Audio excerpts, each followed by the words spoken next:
O mistério da Gruta do Carimbado. Nas profundezas das montanhas que cercam o interior de Minas Gerais, próxima à cidade de Coronel Fabriciano, repousa uma formação rochosa conhecida como a Gruta do Carimbado. Durante o dia, os poucos visitantes que arriscam explorar a gruta observam que a entrada é pequena, parcialmente escondida por vegetação densa. A luz solar mal toca o interior, revelando apenas uma penumbra fria e um cheiro de terra molhada que parece nunca secar. Em uma manhã silenciosa de outubro, três amigos, Lucas, Mariana e João, decidiram desafiar os rumores locais sobre a gruta. Falava-se que, desde o século XIX, o lugar era evitado pelos moradores. Diziam que quem entrava na gruta podia ouvir sussurros e gritos ao longe, como se as rochas guardassem vozes esquecidas no tempo. Alguns, inclusive, afirmavam que já tinham visto sombras de pessoas desaparecidas vagando nas sombras. Lucas, o mais cético do grupo, liderava a exploração. Ele acreditava que todos esses contos não passavam de invenções para assustar crianças. Vocês vão ver, não tem nada demais aqui dentro. É só uma caverna velha, dizia ele, enquanto iluminava o caminho com uma lanterna. Mariana, no entanto, sentia um desconforto crescente. Havia algo na gruta que parecia observá-los, uma presença invisível que a fazia hesitar a cada passo. Após alguns minutos de caminhada, o grupo chegou a uma abertura mais ampla, onde o teto se erguia alto, deixando uma pequena fenda por onde entrava um feixe de luz. Era ali que muitos dos desaparecimentos tinham sido relatados. Ao chegarem ao centro da câmara, algo estranho aconteceu. As lanternas começaram a piscar, e um frio sobrenatural tomou conta do ar, fazendo com que a pele de Mariana se arrepiasse. Vocês ouviram isso? Sussurrou João, paralisado. Um murmúrio suave ecoava entre as paredes. Ele parecia emanar de todos os lados, um sussurro baixo que aumentava gradualmente, transformando-se em gritos abafados. Lucas tentava manter a calma, mas até ele começava a sentir que algo não estava certo. Os sons pareciam crescer e se mover, como se as paredes da gruta estivessem vivas e respirassem. Mariana olhou para Lucas e João, seu olhar denunciando o medo que não conseguia esconder. Eu sinto que estamos sendo observados. Algo está nos ouvindo, murmurou. E, como se respondesse a seu medo, uma sombra esguia cruzou a luz do feixe acima, lançando uma escuridão densa sobre o grupo por um breve momento. O silêncio que se seguiu foi ainda mais assustador, interrompido apenas pelo eco do próprio coração acelerado de cada um. Quando as lanternas voltaram a funcionar normalmente, Lucas tentou fingir que nada havia acontecido. Vamos continuar, insistiu, mas, no fundo, ele sabia que a Gruta do Carimbado era mais do que apenas uma formação rochosa. Alguma coisa os esperava, pacientemente, nas profundezas. Enquanto o grupo avançava, o ar parecia se tornar cada vez mais denso e pesado. As paredes da gruta, úmidas e cobertas por musgo, refletiam a luz das lanternas em tons estranhos, distorcidos. Os três amigos andavam em silêncio, tentando ignorar os murmúrios que pareciam ressurgir das profundezas, como se a própria gruta os chamasse. Cada passo fazia o som se aproximar, mas sempre fora de alcance, como uma voz antiga que ecoava de outro tempo. Lucas tentava manter o ritmo, mas até ele começou a sentir algo incomum. Nas paredes à frente, surgia uma marca, um símbolo entalhado na rocha, quase imperceptível sob a camada de musgo.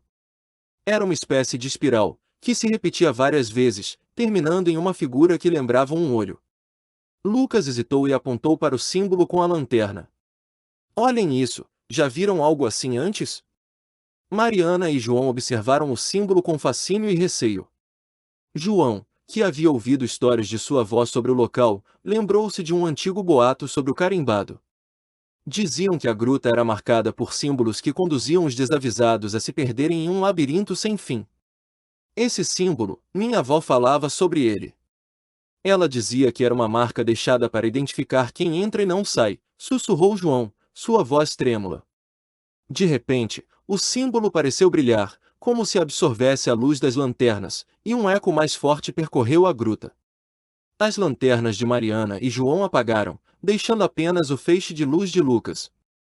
Um arrepio percorreu a espinha dos três, enquanto os sussurros se transformavam em vozes claras, como se alguém estivesse falando ao lado deles, numa língua antiga e incompreensível. Em pânico, Mariana segurou a mão de João. Vamos sair daqui! Esse lugar está nos prendendo, gritou, mas sua voz mal era ouvida em meio aos sons que ecoavam pelas paredes. Lucas hesitou, querendo descobrir mais sobre a gruta, mas ao olhar para o símbolo novamente, ele viu algo que nunca esqueceria, um par de olhos vermelhos brilhando dentro do entalhe, observando-os, quase como se esperasse que fossem até ele. Quando Lucas deu um passo para trás, as vozes cessaram de repente. O silêncio caiu pesado, mas algo havia mudado. A entrada da caverna, que deveria estar logo atrás deles, parecia ter desaparecido. O corredor onde estavam se estendia em um vazio sombrio, como se a gruta tivesse se reconfigurado, fechando-os em suas profundezas. O desespero tomou conta do grupo. Lucas, Mariana e João estavam presos, e as sombras pareciam se fechar ao redor deles, como se a gruta estivesse viva, respirando e se movendo. Cada um deles sentia o peso dos olhos invisíveis sobre si, como se algo ou alguém estivesse ali, observando-os de perto. O símbolo na pedra começou a pulsar novamente, emitindo um brilho fraco que parecia iluminar o caminho em direção a uma abertura desconhecida. João, tremendo, sussurrou: "A gruta está brincando com a gente, é como se ela fosse viva, e nós, intrusos." Eles se moveram em direção ao caminho iluminado, a única direção possível. Em silêncio, os três avançaram, até que a passagem se abriu para uma sala maior. No centro dela, uma figura os aguardava. Era uma sombra corpulenta, mas de contornos indefinidos. A figura parecia feita de fumaça e pedra, com um semblante quase humano, mas sem traços claros. Apenas os olhos eram nítidos, dois pontos vermelhos, fixos, observando-os com uma calma aterradora. Sem mover a boca, uma voz ecoou pela caverna: "Vocês entraram onde não deviam. Este é o domínio dos esquecidos, dos que o mundo deixou para trás." Mariana deu um passo para trás, mas sentiu que não havia escapatória. A criatura se aproximou lentamente, estendendo uma mão que parecia se desmanchar e voltar a se formar. "Vocês foram marcados pelo carimbado. Aqui, o tempo não existe, e eu sou o guardião. Todos que passam pelo símbolo tornam-se parte de mim." Lucas, tomado pelo pânico, tentou gritar, mas sua voz se perdeu no eco que preenchia a sala. Em um último gesto, ele jogou a lanterna em direção à sombra, na tentativa desesperada de escapar. Mas o feixe de luz não teve efeito algum, apenas atravessou a criatura como uma pedra atravessa a água, deixando um rastro de fumaça. Antes que pudessem reagir, a figura avançou, envolvendo-os em uma escuridão que parecia não ter fim. As vozes que ecoavam nas paredes agora eram suas, perdidas para sempre nas profundezas do carimbado, parte da gruta, do símbolo e do mistério eterno. Na manhã seguinte, os moradores que passavam próximo à entrada da gruta notaram algo estranho. Havia novos símbolos nas paredes, 3 espirais novas, que terminavam cada uma em um pequeno par de olhos vermelhos, eternamente observando. Dizem que, em noites de silêncio absoluto, ainda é possível ouvir os gritos dos que ousaram entrar no carimbado, marcados para sempre pela gruta e seu guardião sombrio.